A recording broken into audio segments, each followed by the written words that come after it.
Polemik ekspor benih lobster memasuki babak baru. Kini, giliran pengurus besar Nahdlatul Ulama (PBNU) meminta pemerintah menghentikan kebijakan ekspor benih lobster. Keputusan PBNU ini tertuang dalam hasil Basul Masail Lembaga Batsul Masail (LBM PBNU) tentang kebijakan ekspor benih lobster. Ada 4 kesimpulan yang diambil Lembaga Batsul Masail PBNU.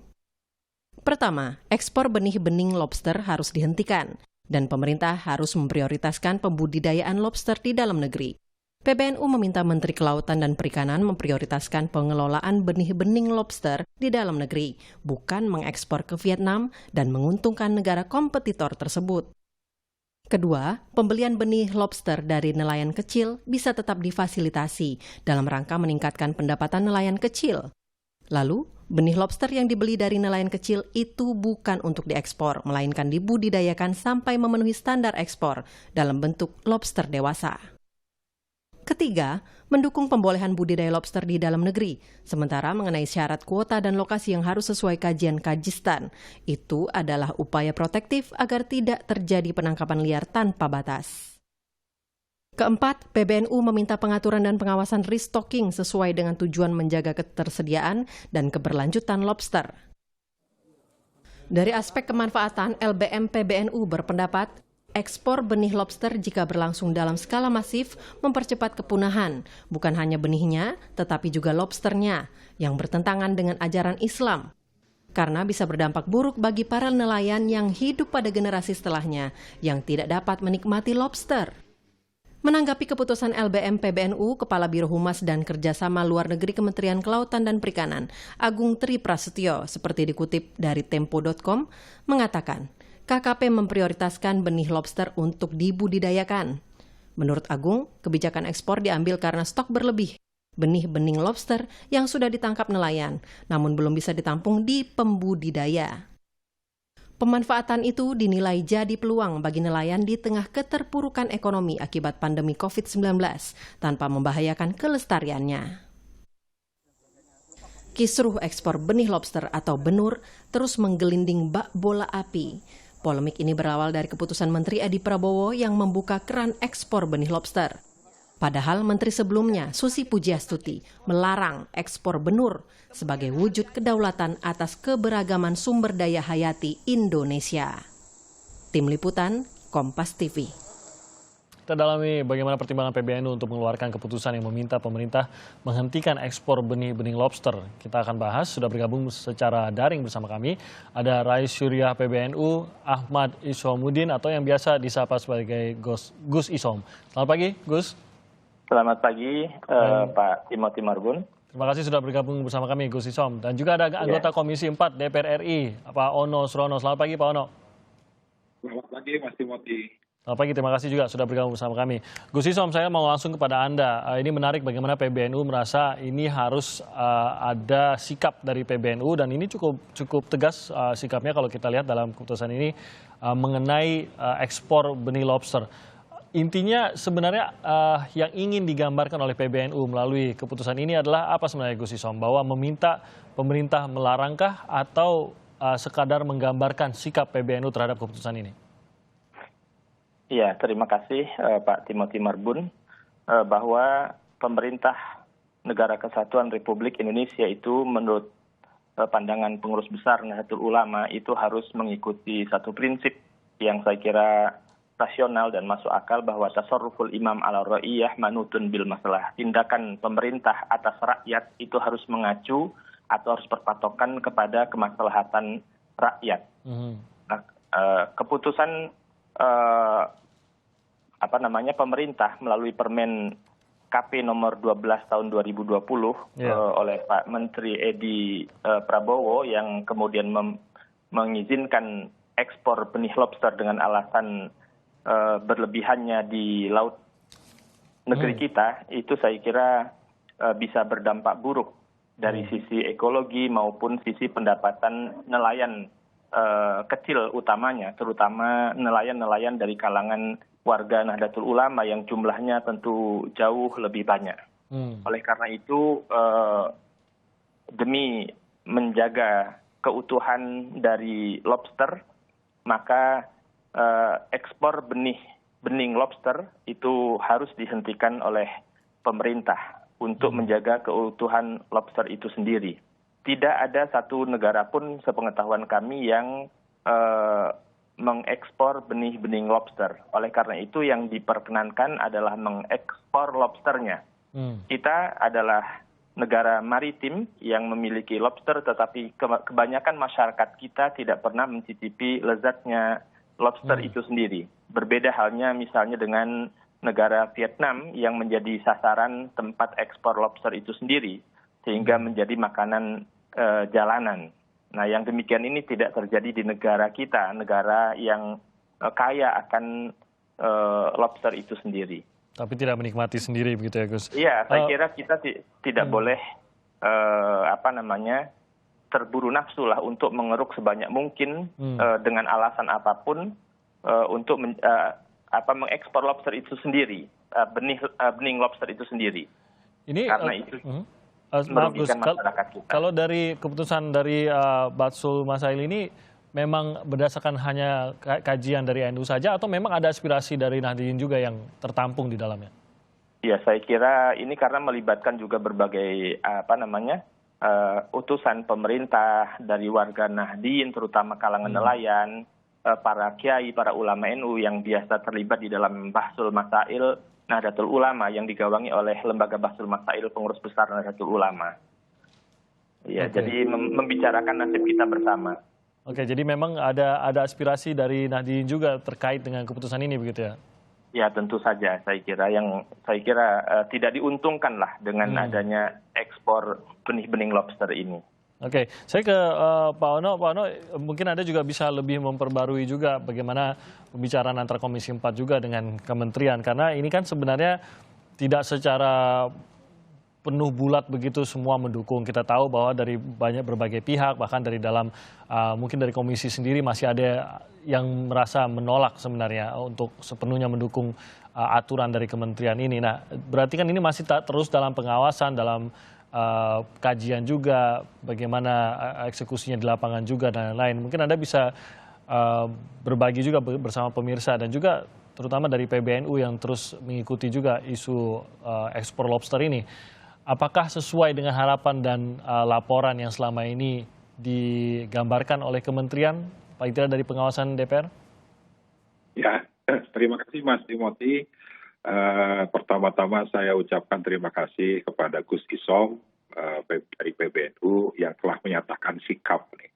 Jadi memang baru kali ini organisasi Islam tapi terkait dengan polemik yang ada di dunia perikanan.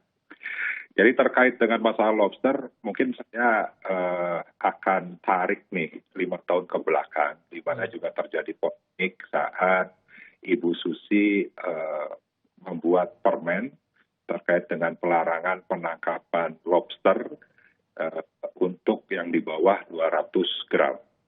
Saat itu banyak penolakan dari Lombok, dari nelayan di pantai selatan Jawa, di Jawa Timur, Jawa Tengah, Jawa Barat, Lampung, Aceh, dan sebagainya.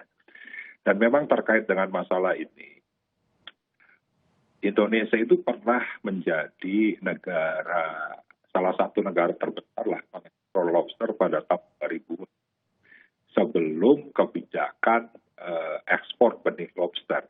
Nah, setelah ada kebijakan untuk bisa ekspor benih lobster, akhirnya ya Indonesia kalah sama Vietnam. Dan dari tahun ke tahun juga harga lobster itu juga kan terus turun sebenarnya. Nah, sehingga ya tentunya terhadap permasalahan ini dari zamannya Bu Susi, ya tadi lobster ini masuk kepada wilayah ekonomi dan lingkungan. Nah, sehingga pada saat itu pun Komisi 4, khususnya saya, karena saya juga kebetulan mewakili masyarakat perikanan Nusantara, kita harus melakukan sebuah kajian komprehensif ya dari aspek ekonomi, aspek lingkungan, aspek sosial, aspek keamanan, dan yang lainnya. Termasuk aspek kedaulatan. Nah, sehingga pada saat itu saya sering diskusi dengan Ibu Susi, pada saat memang melarang penangkapan dan penjualan benih lobster dengan size yang 200 gram ke bawah, itu juga sangat merugikan nelayan. Sehingga saya usulkan coba diturunkan menjadi hanya 100 gram saja. Karena ada beberapa jenis lobster, misalnya lobster jenis pasir misalnya, yang di Bali, yang di pantai selatan Jawa, itu jarang sekali yang sampai 200 gram ke atas. Nah, sehingga pada saat itu saya pun secara tegas mendukung terkait dengan pelarangan ekspor benih-benih lobster ya, tapi juga menurunkan dari 200 gram menjadi 100 gram. Tapi pada saat itu pun Ibu Susi tidak mau menurunkan itu. Nah, sehingga saya yakin sekarang ini Pak Edi pun karena dulu Ketua Komisi 4 sangat hafal betul sebenarnya kondisi ini. Nah, sehingga pada awal-awal di menjabat sebagai Menteri Kelautan dan Perikanan, saya pun sampaikan, jadi harus hati-hati karena melibatkan banyak orang dan juga dalam tanda kutip banyak melibatkan korporasi juga kalau terkait dengan ekspor.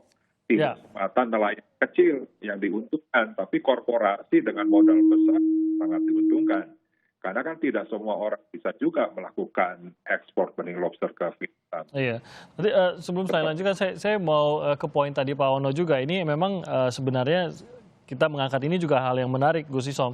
Bagaimana PBNU sampai membahas ini begitu di Baso Masailnya.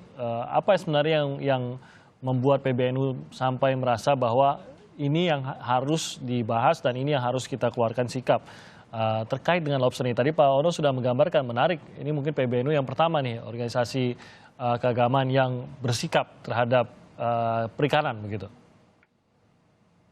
Iya, saya kira selain karena memang banyak warga NU, warga Nahdlatul Ulama yang menjadi nelayan tidak menikmati keuntungan ekspor benih lobster ini, artinya merasa juga dirugikan, tidak dilibatkan. Selain itu juga PBNU memiliki pandangan bahwa ekspor benih lobster itu tidak menguntungkan secara signifikan terhadap pendapatan negara, ya, tidak maksimal. Berbeda halnya apabila misalnya lobsternya yang diekspor. Saya kira itu akan jauh lebih memberi masukan dan lebih masukan kepada negara dan lebih menguntungkan masyarakat nelayan, terutama nelayan kecil, bukan korporasi. Oleh karena itu, saya kira pemerintah itu memiliki kewajiban untuk membina nelayan kecil di dalam membudidayakan lobster itu sendiri. Dalam hal ini Kementerian Kelautan dan Perikanan harus lebih concern lagi meningkatkan pemberdayaan nelayan di dalam membudidayakan lobster. Itu saya kira akan mendapat dukungan yang luar biasa dari pengurus besar Nahdlatul Ulama dan NU seluruh Indonesia. Ya, saya kira seperti itu pandangan kita. Saya yakin tentu saja karena PBNU yang bersuara ini tidak hanya dari aspek bagaimana hitung-hitungan yang mana yang menguntungkan negara, masyarakat dan lain-lain. Saya yakin ada aspek unsur agamanya juga di sini yang mendorong keputusan tersebut, Gus Isom. Iya, tentu saja. Tadi saya di depan membaca satu kaidah fikih yang cukup dikenal bahwa posisi pemerintah atas rakyat itu harus seperti posisi seorang pengasuh anak yatim. Rakyat itu seperti anak yatim. Jadi yang mengasihi anak yatim itu ya tentu orang tuanya, orang tua angkatnya. Itu harus memiliki kasih sayang semacam itu. Oleh karena itu tasarruful imam ala ra'iyah manutun bil masalah. Tindakan pemerintah atas rakyat itu wajib mengacu berpedoman kepada kemaslahatan rakyat. Mana saja yang tidak menguntungkan dan tidak memberi manfaat besar kepada rakyat dan kepada negara, saya kira menjadi tugas kita semua, bukan hanya PBNU, untuk mengkoreksinya. Ya, kita mendukung dalam hal yang pemerintah mengacu kepada kemaslahatan rakyat. Tetapi bila dirasa kurang menguntungkan rakyat, maka saya kira PBNU memiliki kewajiban untuk mengusulkannya dari aspek agama. Oke, jadi ini menunjukkan bagaimana PBNU sudah merasa ini sudah sampai tahap di mana ini sudah akan merugikan negara dan merugikan rakyat banyak begitu. Makanya keluarlah sikap seperti ini gitu, Gus.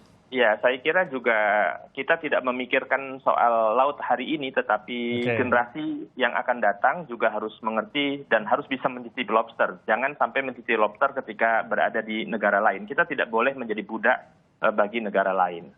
Oke, Pak Ono, bahwa PBNU sampai bersikap ini tentu saja Anda sebagai wakil rakyat PBNU juga di dalam satu sisi juga mewakili tentu saja rakyat melalui Nahdien gitu.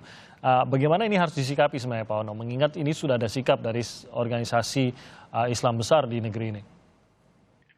Ya makanya saya tadi mengapresiasi, berterima kasih kepada PBNU. Jadi memang saatnya lah permasalahan-permasalahan itu harus disikapi. Bukan hanya dari organisasi perikanan kelautan, tapi juga dari organisasi lain, ya termasuk organisasi keagamaan. Karena bicara terkait dengan keberlanjutan, bicara masa depan, itu kan menjadi tugas kita semua.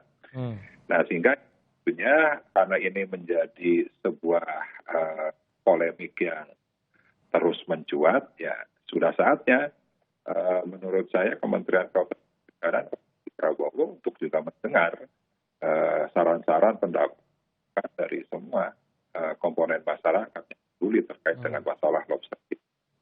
Oke, dan tampaknya memang harus ada sistem dan pengawasan yang berjalan pada saat pengajuan ataupun penerapan izin ekspor benih lobster ini diberikan. Kita kalau melihat harian Kompas hari ini, Pak Ono dan juga Gus Isom, disebutkan bahwa sudah ada lebih dari 3 juta benih lobster setidaknya sampai saat ini yang sudah diekspor.